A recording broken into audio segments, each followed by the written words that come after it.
Иван Арабаджията е участник в Априлското въстание и Съединението. Дълги години работи като арабаджия. Революционната си дейност започва като близък сподвижник на Васил Левски, когото укрива в собствения си дом. Гибелта на Левски не сломява революционния му дух и той продължава да служи на революционното дело. Дейно участва в подготовката на Априлското въстание. В качеството си на представител на революционния комитет в село Царацово присъства на събранието в Оборище.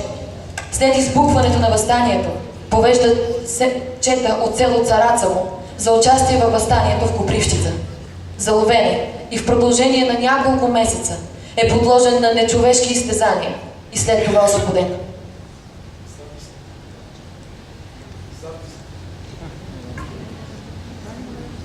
Запис.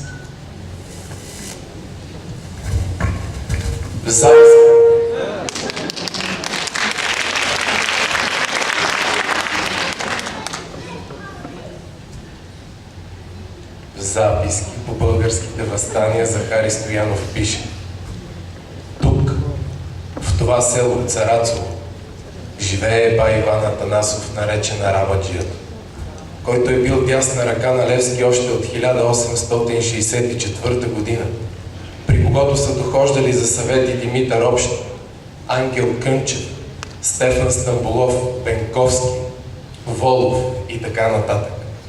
Дали има събитие извършено в Тракия от 1862 година за нашето освобождение, в което той да не е взел участие? Бай Иван е етническия селянин по цяла България и Тракия, който е работил най-деятелно и усърдно, който е стълб на българските движения. Село Царацово е столицата на българските апостоли.